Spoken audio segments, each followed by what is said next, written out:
Vous vous souvenez qu'il y a 2 ans, nous fêtions les 30 ans de l'Anthropole. Ça finit ce soir, puisque hier soir, à la remise des bachelors, nous avons verni l'œuvre d'art que l'Institut suisse pour l'étude de l'art nous a offert pour ses 30 ans dans ce bâtiment, 30 ans qui avaient lieu lors des 31 ans du bâtiment, et pour les 32 ans du bâtiment ce soir, et avant d'entreprendre les 40 ans du bâtiment, puisqu'il faudra y penser bientôt, nous allons vernir, si on peut dire ça comme ça, l'ouvrage que la faculté s'est offert sur le bâtiment. Cet ouvrage est un vademecum, une sorte d'encyclopédie du bâtiment, parce que tout le monde s'y perd. Dorénavant, vous n'aurez plus aucune excuse pour vous y perdre, puisque vous serez tout sur le bâtiment.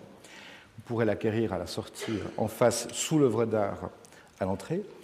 Et pour présenter l'ouvrage, c'est Aline Gendrevin, auteure et directrice de l'ouvrage, qui va nous parler de son travail. Aline Gendrevin est historienne de l'art et de l'architecture indépendante, spécialiste de l'histoire des matériaux contemporains et de leurs usages.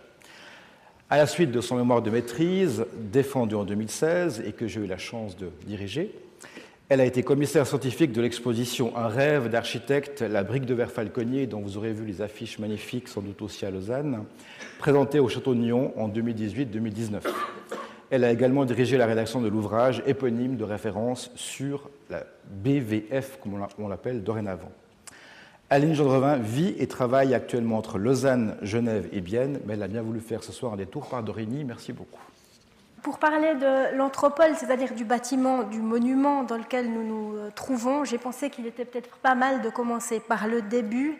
Et le début, eh bien, c'est ça, un document d'archives. Alors ça, c'est une caractéristique de l'architecture des années 80. Nous croulons sous les archives.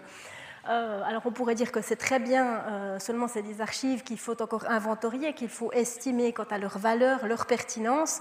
Et puis on se trouve face à des éléments comme celui-ci. Celui-ci, je l'aime beaucoup parce qu'il est très 80s. C'est très mode, avec le scotch qui a jauni à souhait. Et puis ça tombe à pic puisque nous sommes vraiment dans une architecture des débuts des années 80.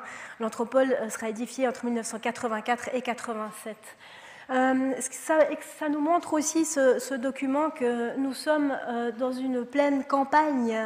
On oublie peut-être que Dorigny était vraiment à l'époque encore une campagne avec des cultures. On distingue déjà l'internef de ce côté. Mais c'est devant cette vision que se sont retrouvés les 3 architectes, donc Mario Bevilacqua, Jacques Dumas et Jean-Luc Thibault, qui ont été désignés pour cette construction ambitieuse qui devait parachever le déménagement de l'université, de la cité, sur ce site d'Origny, avec ses grandes facultés. Ce qui est intéressant aussi de voir sur cette source ici, c'est que nous avons affaire à des méthodes de travail, on peut dire presque modeste. On colle des photos, on a des traces de colle sur l'image encore, donc on travaille manuellement, hein, l'homme est au cœur du boulot finalement, on va sur place, on fait des repérages, on fabrique des documents de briques et de broc. On est bien avant le numérique, hein, l'invention du panoramique sur smartphone. C'est quand même, je trouve, assez étonnant si on met dans la pesée les 78 millions que vont coûter ce bâtiment à l'État et qu'on se dit qu'on commence avec des choses comme ça. Je remercie d'ailleurs ces architectes qui nous ont fourni une masse énorme de documents, mais qui étaient des maniaques du classement. Donc ça, merci à eux, parce que c'était formidable de retrouver les choses dans l'ordre. L'Anthropole, c'est un chantier énorme. Ici, on a, vous voyez, je fais une espèce de suivi avec le jaune. Ça aussi, c'est très 80s. Ces pelles mécaniques de l'époque. Je crois qu'il y en a encore quelques-unes en service. Ici, vraiment, pour voir l'ampleur finalement du travail colossal, c'est une ambition énorme. Il faut façonner un paysage, dessiner un paysage. Pour ce faire, on va aussi s'attacher particulièrement à faire participer des entreprises régionales ou en tout cas suisse, chaque fois qu'on le peut. C'est un des points auxquels est attaché l'architecte en chef du bureau des constructions de l'université, c'est-à-dire Guido Cocchi, qui tient absolument à ce que l'économie régionale participe finalement de cet effort important que fournit l'université, donc l'État de Vaud. Le bâtiment se construit, on commence à distinguer la silhouette caractéristique de ce qu'on appelait le BFSH2, donc bâtiment des facultés des sciences humaines 2. Il venait compléter l'internef, donc le BFSH1. Il avait été question de s'harmoniser. Finalement, les architectes choisissent la radicalité d'une forme complètement différente pour marquer aussi le passage entre une architecture moderniste et une architecture post-moderniste qui verra comme star matériaux le béton, le verre et le fer qui seront utilisés de manière où on les expose, on les met en scène sans jamais trop d'outrecuidance, mais enfin on les marque, on cherche à affirmer une simplicité du matériau apparente. Simplicité apparente parce qu'on verra qu'en fait c'est un trésor de complexité. Donc une rupture, mais en même temps des éléments de liaison. Hein, cette passerelle entre les deux bâtiments avait été demandée, donc on adoucit le choc architectural par l'aspect circulaire, on négocie le passage quelque part. Et puis on va intégrer cette sinuosité de la passerelle aux aménagements du paysage qui sont aussi l'œuvre des architectes, donc ils conçoivent vraiment et le bâtiment et les alentours. Ce qui est assez génial aussi quand on voit depuis une vue aérienne, c'est que quelque part on peut lire le plan du bâtiment du ciel. On a un bâtiment qui est posé à même le sol, qui est couvert d'une toiture plate, et on voit de manière exemplaire la forme iconique que va prendre justement ce bâtiment, un bâtiment aux allures de régularité, de symétrie, hein, on revient à un langage, on pourrait dire très classique, mais qui en même temps rompt radicalement, il supprime le socle, il met la toiture plate, et il expose le plan sur cette toiture, ces fameux 3 X qui s'alignent, des X à terminaison de flèches. Et ça, c'est intéressant parce qu'on entre véritablement dans le questionnement premier des architectes autre que l'inscription dans un site précis. C'est à quoi est destiné ce bâtiment. C'est-à-dire, pour eux, c'était une machine à échange. Il y avait eu très peu de discussions, mais ce qui était voulu, c'était des échanges, de la communication, en même temps formuler des espaces pour chacune des 3 facultés, donc c'est-à-dire lettres, théologie et sciences sociales et politiques. À l'époque, il y avait aussi l'école de français moderne qui devait être accueillie là, et temporairement la section des sciences de la terre. Donc, pour abriter tout ce monde dans ce bâtiment, il fallait à la fois concevoir des espaces identifiables pour chacune des facultés, mais en même temps générer des échanges, des croisements, et c'est ce que vont appliquer vraiment d'une manière jusqu'au boutiste les architectes, quitte à perdre justement leurs visiteurs, ce qui leur sera beaucoup reproché.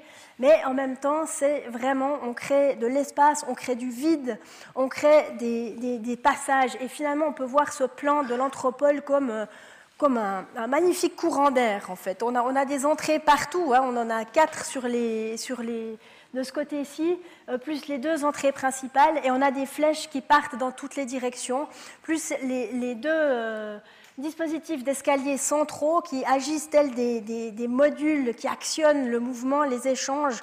Donc on a vraiment cette sensation de grande machinerie, d'ailleurs qu'on peut aussi voir ici, c'est des rapports avec l'architecture industrielle, des structures métalliques qui tout à coup pourraient se mettre à s'activer. On n'est jamais trop sûr que les choses restent telles quelles ici. Et on voit ici justement le côté perturbant que l'on retrouve particulièrement à l'intérieur du bâtiment, qui est conçu alors avec ce couloir rectiligne, hein, exactement qu'on retrouve ici, et puis ces fameuses diagonales qui chamboulent l'œil humain, tout simplement. Ça, c'est juste physiologique, c'est un problème, on n'arrive pas à se repérer avec la diagonale, et qui crée toutes sortes de quiproquos, de déconvenus, voire de trouvailles, parce que je pense que je ne suis pas la seule à penser que ce bâtiment, en perdant ses visiteurs, a aussi contribué à créer des connaissances, des discussions qui n'auraient pas forcément eu lieu si chacun était resté cloisonné dans sa maison, dans sa faculté. Là, on a vraiment un brassage incroyable qui a donné lieu à des projets intéressants. Alors le bâtiment a vécu une très très forte opposition de la part des premiers utilisateurs qui se sont insurgés contre ce béton. Le béton est traité de manière très brute. Pourtant, on voit qu'il y a des façades métalliques, mais ce qui a vraiment frappé les esprits, c'est le béton. Cette importance du béton laissé nu qui scandalisait à peu près tout le monde, que ce soit les professeurs ou les étudiants, où tout de suite on voulait repeindre les murs parce que, vous voyez, quand même, on accueillait des gens de qualité dans nos bureaux, donc il s'agissait quand même de ménager tout le monde. C'était très très très problématique. Les architectes sont restés sur leur position, vraiment on patouche au béton. Le bâtiment a vécu sa vie, les esprits se sont accommodés et apaisés, et on voit aujourd'hui un bâtiment inscrit dans un site verdoyant. On voit que ça fonctionne assez bien, cette association d'un béton qui se met quand même en retrait, avec la couleur des façades métalliques qui s'harmonise avec le vert du parc. On sent quelque chose de bien inscrit dans ce milieu, de bien posé. Le temps passe, c'est la mauvaise, voilà. Le temps passe, 30 ans, tu le disais Dave tout à l'heure, 30 ans, c'était l'occasion de faire quelque chose. À l'impulsion, je crois, du doyen Alain Boyat, donc un doyen de l'époque, une multitude d'activités et de recherches se sont mises en route qui ont impliqué toutes les facultés, les sections du bâtiment. Et c'était, je pense, la première fois que finalement on prenait un temps d'arrêt et de recul pour voir finalement un lieu que l'on occupait, que l'on traversait tous les jours, et on sait bien qu'on ne voit rien moins que ce que l'on voit tous les jours. Et là, c'était l'occasion vraiment de s'arrêter et de questionner ce bâtiment. Alors, j'ai dit que la critique s'était particulièrement tournée sur le béton, donc c'est pour ça que nous avons mis du béton partout sur la couverture devant et à l'arrière, parce qu'il s'agit aussi de mettre en évidence que ces années 80, c'est du béton, c'est le postmodernisme et c'est le brutalisme aussi. C'est des lignes franches, c'est des lignes brutales, mais c'est aussi de la douceur, c'est aussi toutes sortes d'éclairages qui sont possibles sur ces surfaces qui s'affirment et qui sont toujours en retrait en même temps. Les architectes ont beaucoup travaillé sur les questions du coffrage. Le menuisier n'en dormait plus la nuit, semble-t-il, parce qu'il fallait pour chaque élément, chaque grandeur de panneau, des lattes de bois de coffrage de tailles différentes, de sorte à ce qu'on puisse se représenter chaque échelle en accord avec sa destination. On le voit ici, la colonne a des toutes petites lames, alors que derrière, on a des lames de bois des lattes de bois beaucoup plus grandes. On a aussi des expressions tout à fait maritimes qui se retrouvent parfois sur ce béton. Donc une grande variation d'aspects. Vous pouvez vous arrêter devant chaque mur est différent. On a à la fois aussi des espèces de fulgurances de couleurs. Donc, l'ambition qui était aussi celle des architectes, c'était d'en faire une véritable œuvre d'art totale, un Gesamtkunstwerk, comme on l'appelle. Ils se sont associés à un artiste qui a mis au point avec eux ces céramiques qui contribuent à structurer ces grands panneaux de béton. Et puis qui, alors, à l'origine, semblait avoir une vertu de signalétique, mais qui n'a jamais fonctionné, parce que je pense que personne n'y a rien compris, et que c'était trop compliqué. Donc du coup, on a mis ça de côté. C'est des choses qui sont réapparues plus tard, comme par exemple que la signalétique des salles était également calquée sur cette même signalétique des murs, vous pouvez observer des joints négatifs. L'anthropole est complètement serti, résillé de joints négatifs. Et ça marque finalement la signature de ce bâtiment et contribue à la cohérence complète de l'ensemble. Mais je m'active. Dans ce livre, nous n'avons pas seulement parlé d'architecture, mais aussi des personnes qui l'ont occupé, qui l'investissent quotidiennement, de la cafétéria où on souffre du bruit parce que tout est ouvert sur les étages et dans les bureaux, on craint parfois ce bruit. Aux espaces plus ludiques, on avait un bar qui s'appelait le Zelig, qui accueillait justement pour des moments de détente les étudiants. Face à cette brutalité de l'architecture, il fallait bien compenser. Et puis d'autres espaces justement où on signalait par le changement de revêtement les espaces. Nous n'avons pas oublié les animaux, les moutons qui animent en durabilité, en mode durable, toute cette architecture. Peut-être juste encore une phrase si j'ai le temps.